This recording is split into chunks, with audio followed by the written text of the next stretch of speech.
Jadi Allah itu bakalan memberikan jalan keluar bagi siapapun yang mengakui atau meminta jalan keluar. Mengakui kelemahannya, dikasih jalan keluar. Dikasih kekuatan, dikasih kesabaran. Jadi ibaratnya kayak dia ngeluarin energi negatifnya, diisi dengan energi positif. Dia mengakui, kan tenang mas, dikeluarin, outputnya ada. Dan dia udah ikhlas mas. Oke. Ini ibarat kayak langkah untuk mencintai diri sendiri, menerima diri. Menerima diri dari A sampai Z. Kemarin saya menerima, ya udah saya menerima bahwa di dalam takdir saya itu ada yang menjadi ojol. Aku nikmati dulu jadi ojol ini sampai di mana Allah bilang aku selesai di ojol dan aku langsung pergi kemana gitu ya. Iya mas. Dan ibu itu dia ngerasa dia mengakui kelemahannya agar dia bisa menemukan jalan gimana caranya untuk menyelesaikan puzzle kelemahannya itu loh mas. Diakui dulu. Kalau diakui berarti dia tahu dia punya kelemahan itu mas.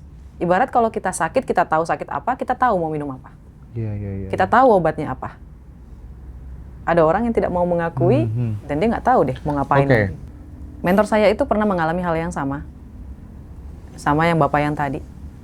Gagal, rugi sampai puluhan miliar. Terus yang beliau lakukan pertama kali adalah merenungi diri dulu. Menerima diri dulu. Menerima diri, mengakui kesalahan dulu. Benar-benar direnungkan, dituangkan rasa sedihnya. Biar nggak penuh sampai ke ujung kepala, ke ubun-ubun. Itu dituangkan benar-benar dalam waktu yang sunyi gitu loh mas. Lalu setelahnya adalah pertanyaan, apakah aku selamanya ada di titik ini? Oh. Ini hanya fase. Ya, Kalau aku ya. sampai kehilangan sampai puluhan miliar kayak gini, berarti Allah mau kasih aku ratusan bahkan sampai triliun.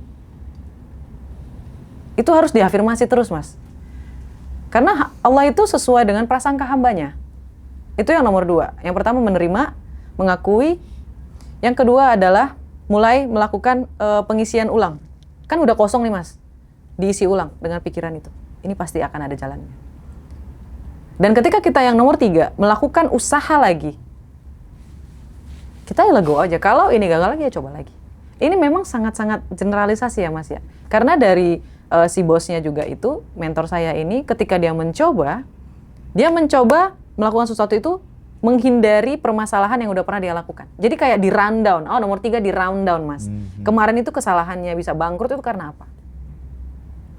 Pertama tadi menerima, kedua setelahnya itu diisi ulang kepalanya untuk diperbaiki mentalnya. Yang ketiga di rundown, dikoreksi. Kemarin itu kesalahannya kenapa? Aja bahwa di masa depan akan ada hal yang lebih luar biasa dari semua kehilangan yang sudah pernah terjadi di dalam hidup kita. Itu ada 3 opsi. Mas, mau pilih yang mana? Iya. Ini jawabannya perfect banget. Alhamdulillah itu mana yang nyamannya gitu loh mas. Iya. Kalau saya lebih pilih nomor 2. Saya nggak mau buang-buang waktu soalnya mas. Karena yang pertama itu kan kayak trial and error lagi. Berarti gitu. ST-nya dititipin ke Tuhan dulu ya? Iya, Kita kayak gitu. Ya. Karena Terobos.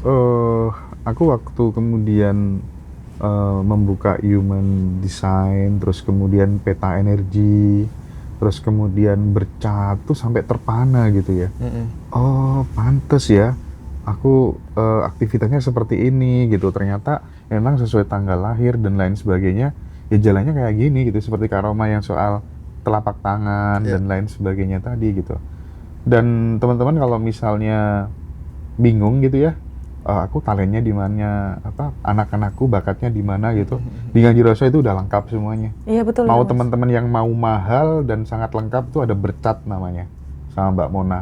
Kalau mau yang murah yang 200.000 sama Ci Ien, peta energi yang telapak tangan tadi. Jadi itu harus ada nama, tanggal lahir, jam lahir, sama foto kedua telapak tangan kita. Itu nanti Ci Ien.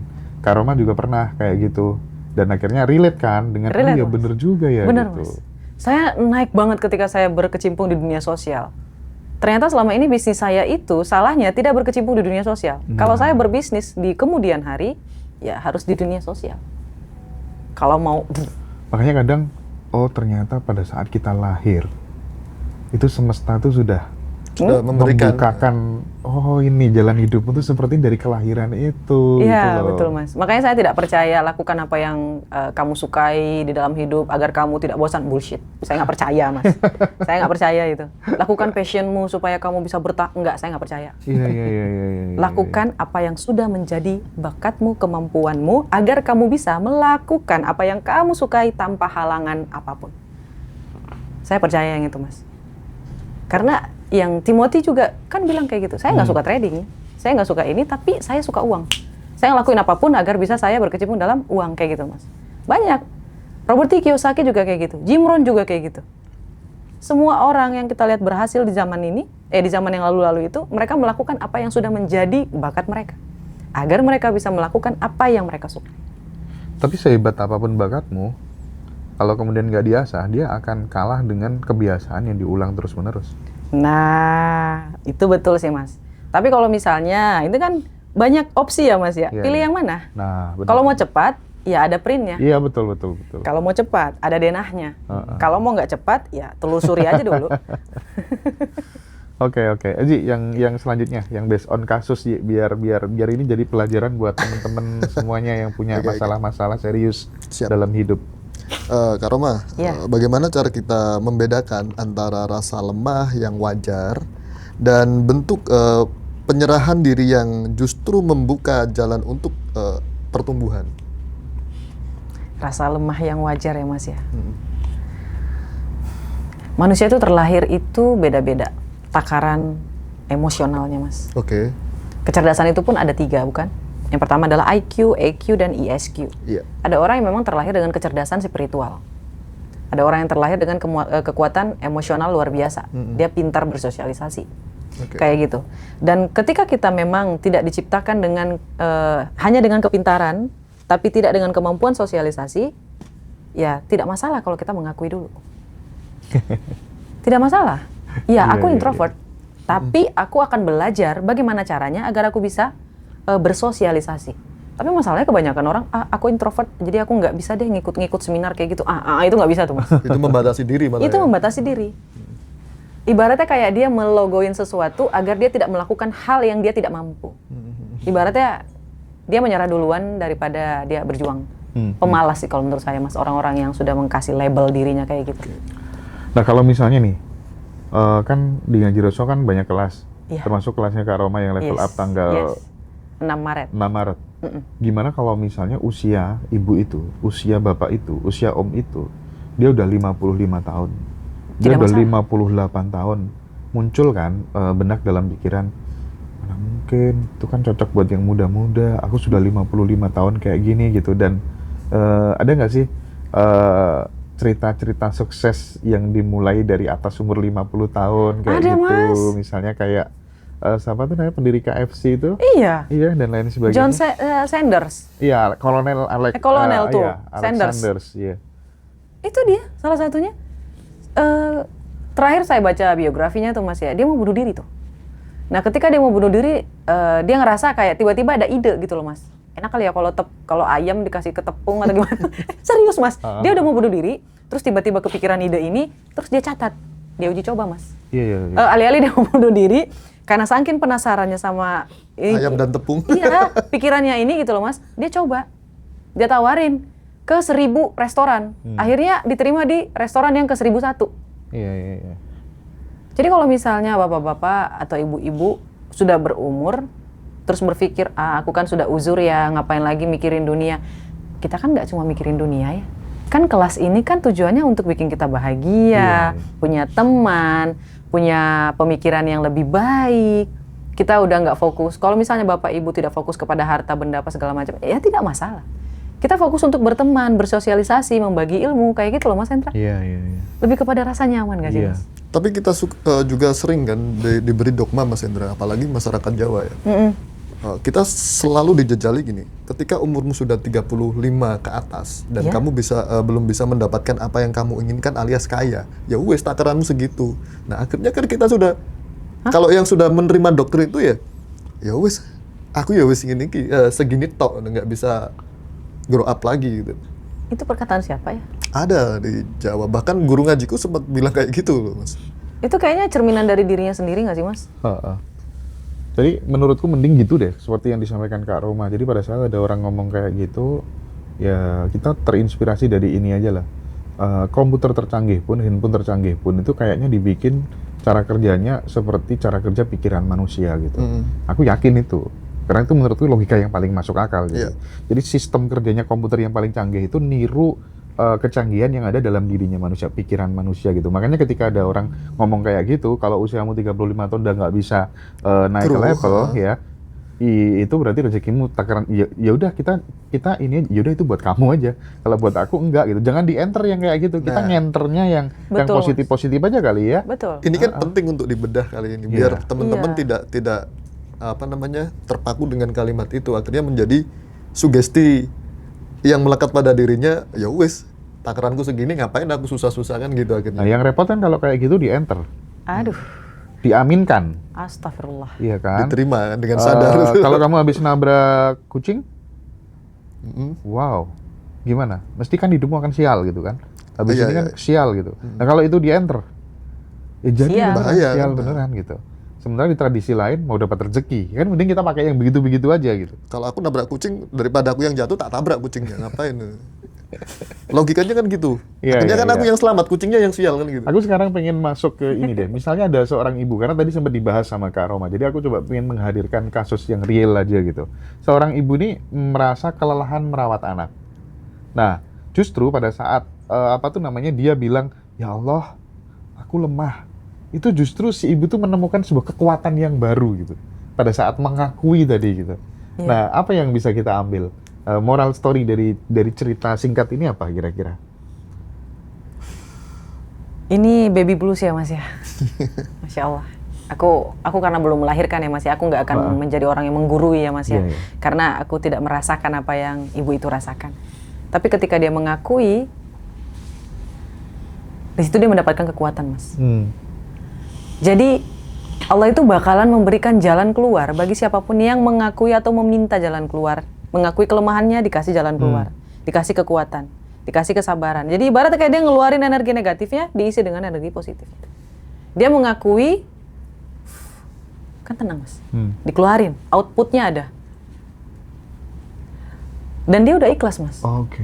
Ini ibarat kayak langkah untuk mencintai diri sendiri, menerima diri. Menerima diri dari A sampai Z. Kemarin saya menerima, ya udah saya menerima bahwa di dalam takdir saya itu ada yang menjadi ojol. Aku nikmati dulu jadi ojol ini sampai di mana Allah bilang aku selesai di ojol dan aku langsung pergi Cukup kemana gitu ya. Iya, Mas. Dan ibu itu dia ngerasa dia mengakui kelemahannya agar dia bisa menemukan jalan gimana caranya untuk menyelesaikan puzzle kelemahannya itu loh, Mas. Diakui dulu. Kalau diakui berarti dia tahu dia punya kelemahan itu, Mas. Ibarat kalau kita sakit, kita tahu sakit apa, kita tahu mau minum apa. Iya. Kita tahu obatnya apa. Ada orang yang tidak mau mengakui dan dia nggak tahu deh mau ngapain. Oke. Nah, tadi sempat juga dibahas soal identifikasi kelompok yang tanyakan oleh Mas Rozi ya. Bahwa ternyata circle kita tuh sangat berpengaruh terhadap jalan hidup kita gitu. Nah, bagaimana kalau kemudian ini ditarik ke misalnya ke adik-adik yang masih mahasiswa gitu.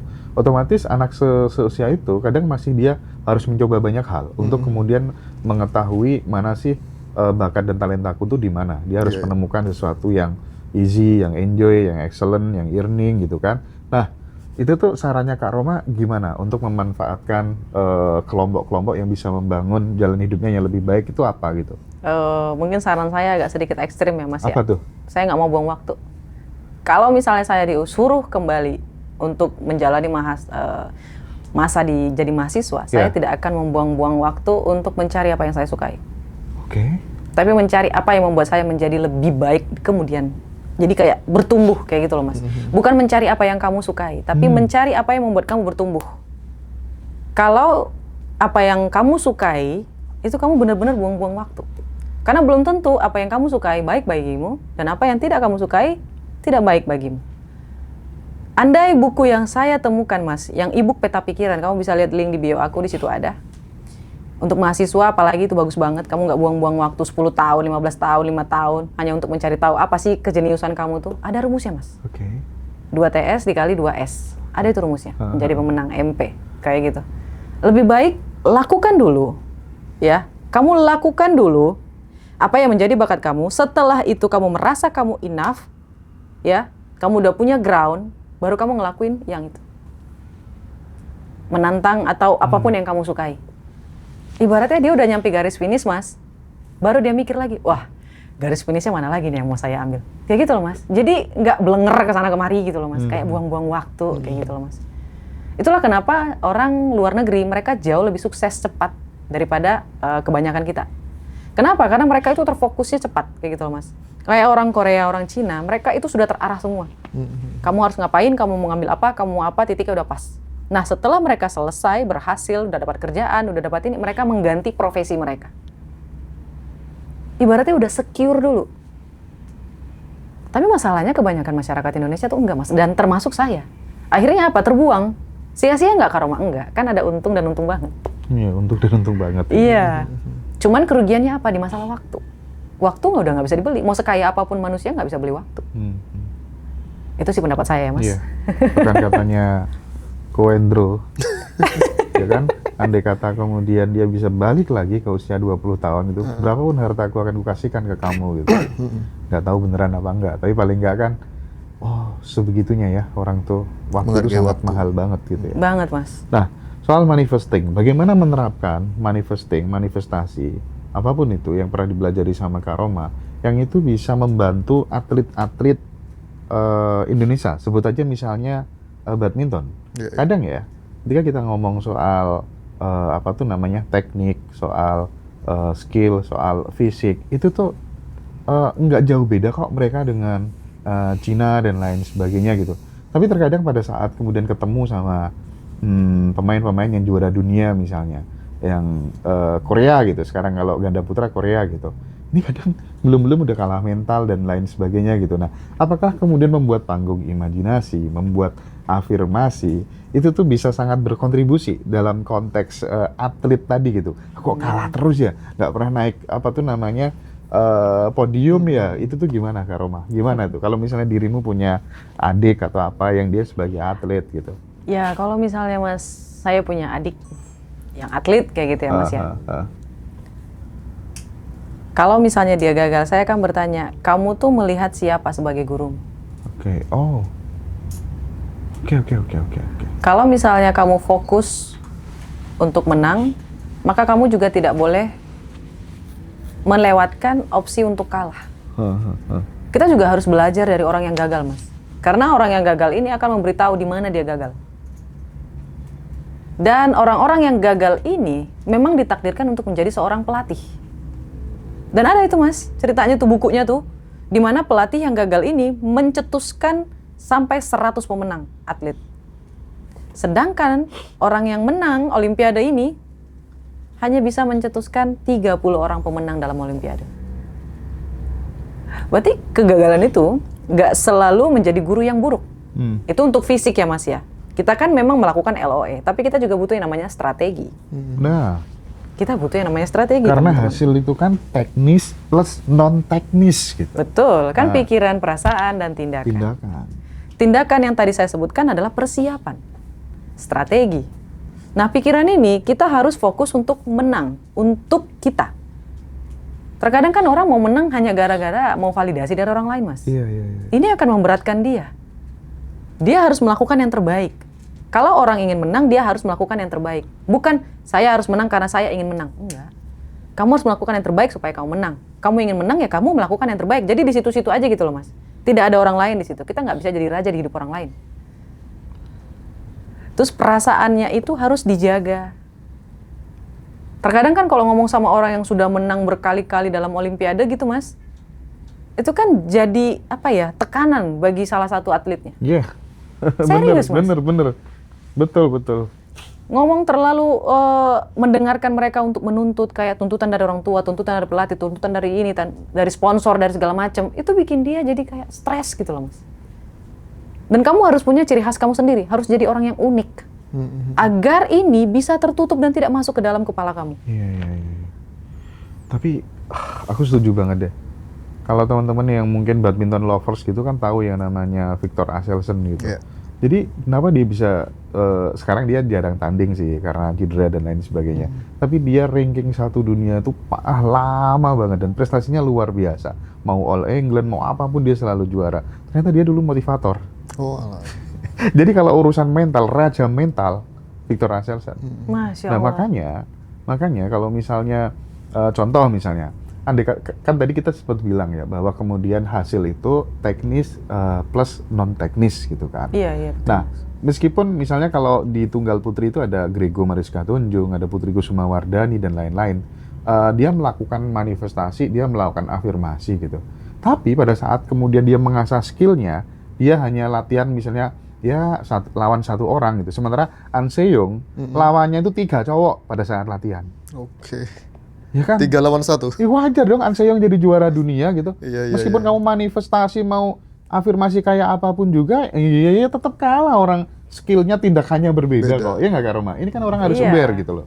Kita tuh juga harus belajar, Mas.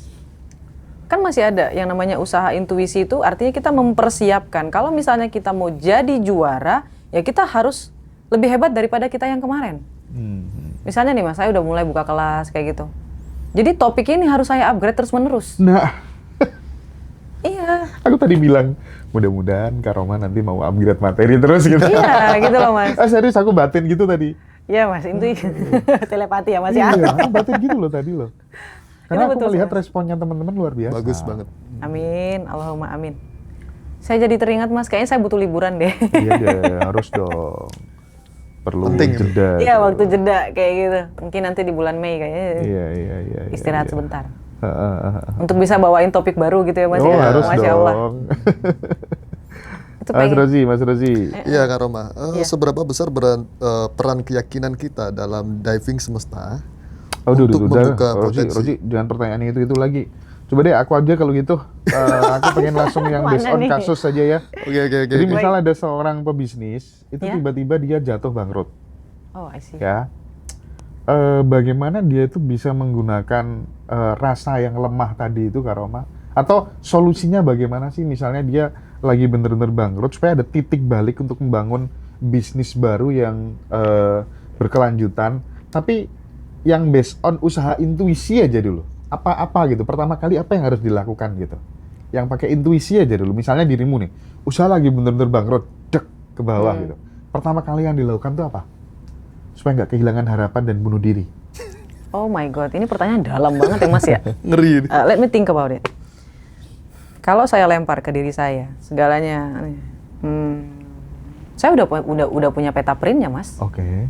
Jadi kalau misalnya gimana ya? Saya orangnya optimis parah sih Mas. Saya takutnya ketika saya menjawab dengan gaya saya. Nggak apa-apa dong. Oh jadi gini. Lebih nature kalau gaya Kak Roma. Iya betul. Ini pertanyaan terakhir dari saya. Habis ini pertanyaan dari teman-teman ya. Silakan Iya.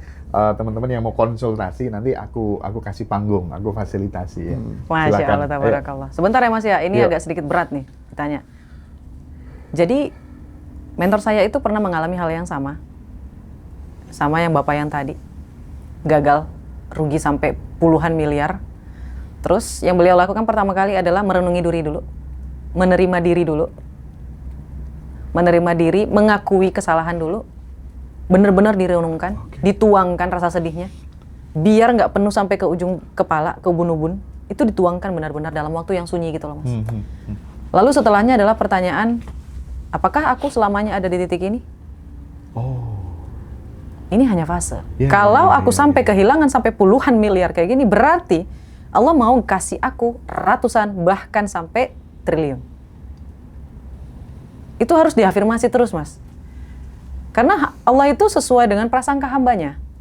Itu yang nomor 2. Yang pertama menerima, mengakui. Yang kedua adalah mulai melakukan pengisian ulang. Kan udah kosong nih Mas. Diisi ulang dengan pikiran itu. Ini pasti akan ada jalannya.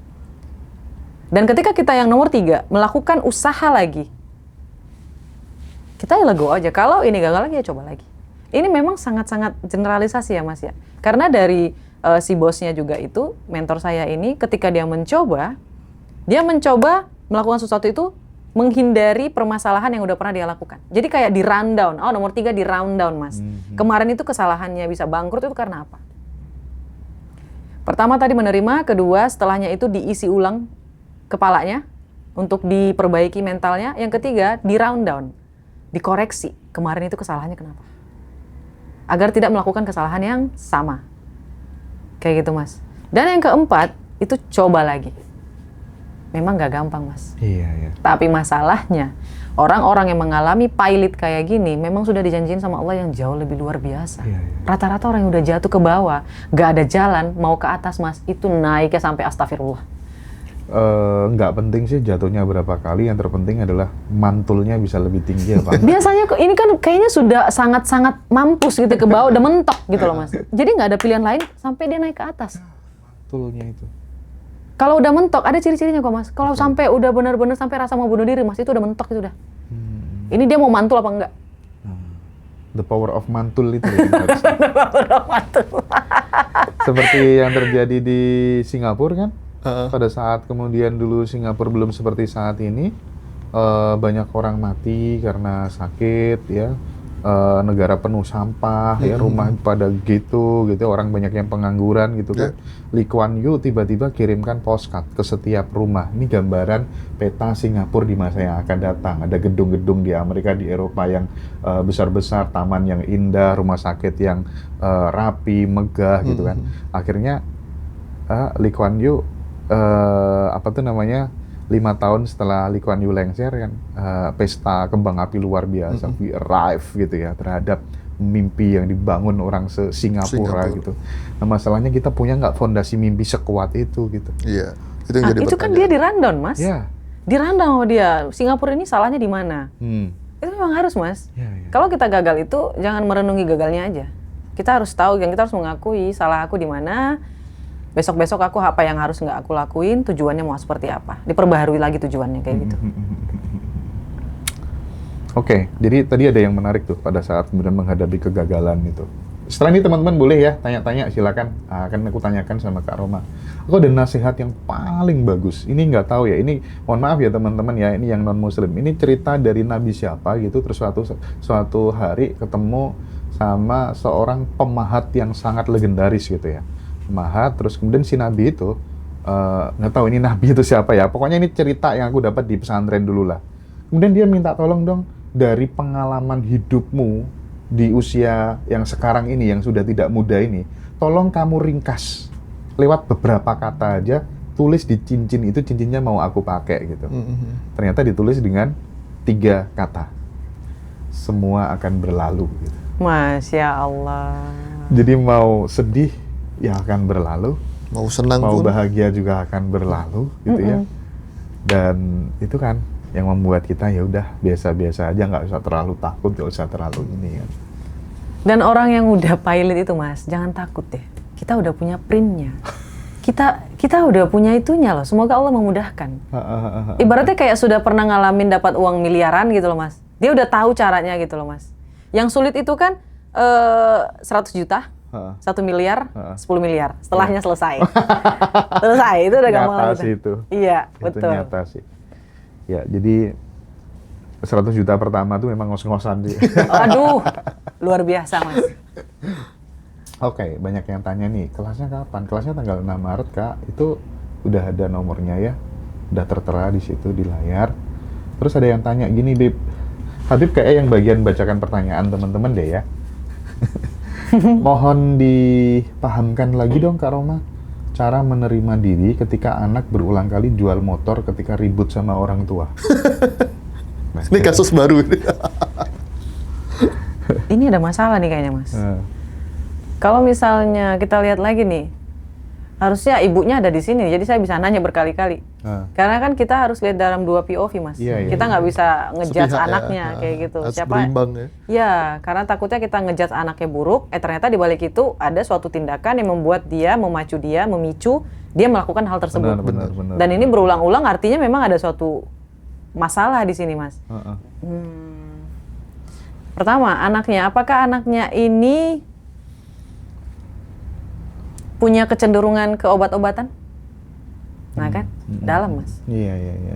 Apakah punya kecenderungan ke obat-obatan, atau berteman dengan orang yang salah, atau cenderung ke bermain judi? Dan kalau misalnya memang ada kita sebagai orang tua ya harus tegas. Sesayang apapun kita sama anak kita harus memasukkan dia. Kalau misalnya dia cenderung ke obat-obatan, tolong masukkan dia ke barak. Bukan, maksudnya ke memang yang untuk rehabilitasi kayak gitu. Kalau dia cenderung ke slot juga masukin ke rehabilitasi. Itu yang namanya cinta sesungguhnya. Bukan malah didiamkan. Itu kan didiamin kayak gitu sampai berulang 2 kali, ya berarti gimana ya Mas ya? Iya. Oke. Itu ya Bu ya. Selanjutnya, Kak Roma kasih tips dong agar FB Pro followers bertambah banyak dan cepat agar mendapatkan dolar. Sebelum Kak Roma menjawab, aku kasih sedikit saran deh ya. Kalau misalnya teman-teman hanya FB Pro goyang-goyang, terus kemudian makan apa, ditaruh di, udah jangan terusin, udah percaya sama aku. Gitu. Aku juga ada FB Pro kayak gitu, dan hasilnya, aduh. Zong ya Pak ya, Mas ya? Nggak seberapa lah ya. Menurutku teman-teman kalau pengen dapat uang lewat konten kreator dan lain sebagainya, silakan chat aku. Nanti aku ajarin jadi clipper bagaimana, jadi clipper underbone-nya Ngaji Roso, jadi YouTuber. Kalau teman-teman udah punya konten yang monetize, silakan nanti bisa hubungi Mas Habib. Aku kasih nomornya Mas Habib, nanti diajarin gimana kita kerja sama gitu ya, sama Ngaji Roso. Nanti aku kasih konten-kontennya ini, naikkan ini gitu. Nanti aku ajarin. Daripada FB Pro kamu 10 tahun nggak bakal dapat apa-apa kalau kontennya hanya goyang-goyang ya, terus kemudian bikin quote gitu ya, dan lain sebagainya gitu. Udah habis-habisin waktu teman-teman. Percaya sama aku ya. Jadi tak kasih yang lebih masuk akal, lebih realistis nanti ya. Itu. Tapi Karma bisa jawab dulu deh kali. Kalau misalnya kamu ngotot dan tidak mau melakukan pendapat dari Mas Hendra yang sangat realistis dan cepat gitu ya Mas ya, kamu pilih niche yang sanggup kamu lakukan untuk dalam jangka waktu yang lama. Setuju. Karena ketika kita masuk ke dalam dunia konten, kamu harus sudah merelakan yang namanya waktu. Merelakan waktu ini artinya dalam setiap hari kamu sudah ngupload video. Kita sudah harus memikir jangka waktu setahun ke depan atau 3 bulan ke depan apakah kita sanggup menghasilkan video ini setiap hari. Niche-nya harus di situ.